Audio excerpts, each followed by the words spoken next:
வணக்கம் மக்களே. ஜூன் 24ஆம் தேதி இது தினத்தந்தி நாளிதழ். இதில் பார்த்தீங்கன்னா பின்னாடி குமரி மாவட்ட செய்திகளில் கடைசி பக்கத்தில் வந்த ஒரு துண்டு செய்தி. குமரிக்கு வந்த 2550 டன் ரேஷன் அரிசி. இது பொதுவாக மத்தியிலிருந்து மாநிலத்துக்கு ஒதுக்கீட்டின் அடிப்படையில் ரேஷன் பொருட்கள் விநியோகிக்கப்படும். அது மக்களுக்கு போய் சேரும். சரிங்களா? இது வழக்கமாக நடக்கிறது தான். இங்கே பாருங்கள், தெலுங்கானாவிலிருந்து குமரிக்கு 2500 டன். இதை பார்க்குறப்போ மக்களுக்கு சிலருக்கு தோணலாம், அப்போ நம்ம ஊர்லலாம் நெல்லே விளையலையா, நம்ம ஊர்லலாம் அந்த அளவு இல்லையா அப்படின்னா இருக்குது. நம்ம ஊர்லேயும் நிறையவே விளையுது. ஆனால் அது சரிவர சேமிக்கப்படுதா, மக்களுக்கு கொண்டு போய் சேர்க்கப்படுதா அப்படின்றது கேள்விக்குறி தான். காரணம், இந்த காணொலியை பாருங்கள். இது எங்கள் ஊருக்கு பக்கத்தில் இருக்கிற ஒரு கொள்முதல் நிலையம், சேமிப்பு கிடங்கு. இந்த இடத்துல எந்த அளவுக்கு போட்டிருக்கிறாங்க அப்படின்னு பாருங்கள். மேற்கூரை கூட கிடையாது, வெறும் சும்மா பெயருக்கு தூண்கள் மட்டும்தான் வைக்கப்பட்டிருக்கும். இந்த கொள்முதல் நிலையத்தில் ஒன்று நடக்கும், அது நிறைய பேருக்கு தெரியாது. என்னன்னா, விளைய வச்சு அறுவடை பண்ணி அதை கொண்டு காலையில் இங்கே தட்டுவாங்க விவசாயிகள். சாயந்தரமாக அதை விலைக்கு எடுக்கிறது வரைக்கும் அந்த நெல்லுக்கு என்ன ஆனாலும் விவசாயிகள் தான் பொறுப்பு அப்படின்னு சொல்லிடுவாங்க. அந்த நேரத்தில் மழை வந்தாலும் சரி, இல்லை வேறு எதாவது ஆனாலும் சரி. அதனால அந்த நேரத்தில் அவங்க படுற பாடு அப்படி இருக்கும்.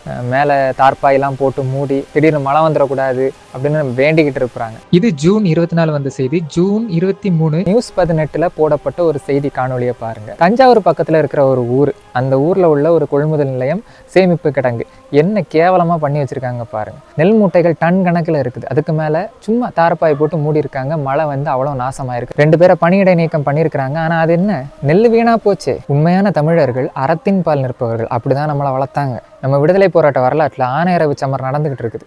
அங்கே உணவு தட்டுப்பாடு ஆகிப்போச்சு. யார்? எதிரிகளுக்கு. அப்போ என்ன பண்ணாங்க தெரியுமா? நம்மளுடைய புலிகள் அவங்களுக்கான உணவை கொடுத்து அவங்கள சாப்பிட வச்சு அடுத்த நாள் சண்டை போட்டு ஜெயிச்சாங்க. இதே வேற இராணுவமாக இருந்தால் என்ன பண்ணியிருக்கோம்? சோறு தண்ணி கொடுக்காம பட்னி போட்டே கொண்டிருக்கும். நம்ம அப்படி கிடையாது. நம்ம அறத்தின் வழி நிற்பவர்கள். இந்த கொள்முதல் நிலையங்களில் அரிசி வீணாக்கப்படுகிறது, அந்த அரிசி எங்கே போகுது, இதை பற்றின விஷயங்கள் எல்லாமே ஐயா சீமான் ஒரு மேடையில் பேசியிருப்பாரு. ஆனால் சில விஷயங்களை நம்ம வெளிப்படையாக சொன்னால் நம்மளை பைத்தியக்காரனா பார்ப்பானுங்க. என்ன பண்ணுறது, நாங்கள் தான் சினிமா நடிகர்கள் இல்லையே. எனக்கு இது வரப்போ ஒண்ணுதான் தோணுச்சு. நம்ம ஊர்ல இருக்கிற நெல், விளையிற நெல்லை சரியவர சேமிச்சாலே இங்க பஞ்சமே இருக்காது. ஏன்னா நாளைக்கு ஒரு பேரிடர் காலம் ஏற்படும் போது தேவைக்கு என்ன பண்ணுவீங்க? அந்த நேரத்துல பல பயிர்கள் அழியலாம். உணவுக்கு என்ன பண்ணுவீங்க? நம்ம மட்டும் சாப்பிட்றது இல்லைங்க, மற்றவங்களும் சாப்பிடுங்க. ஏன்னா அந்த ஊர்ல இருக்கிறவனும் மனுஷன் தான், அவனுக்கும் பசிக்கும். வருமுன் காப்பதே சிறந்ததுன்னு சொல்லுவாங்க. இது எல்லாத்தையும் நம்ம ஒழுங்கா சேமிச்சு வச்சாலே நாளைக்கு ஒரு பேரிடர் காலம் ஏற்படும் போது இது நமக்கு உதவும். இங்க அண்டை மாநிலத்திலிருந்து டன் கணக்குல உணவு வருது.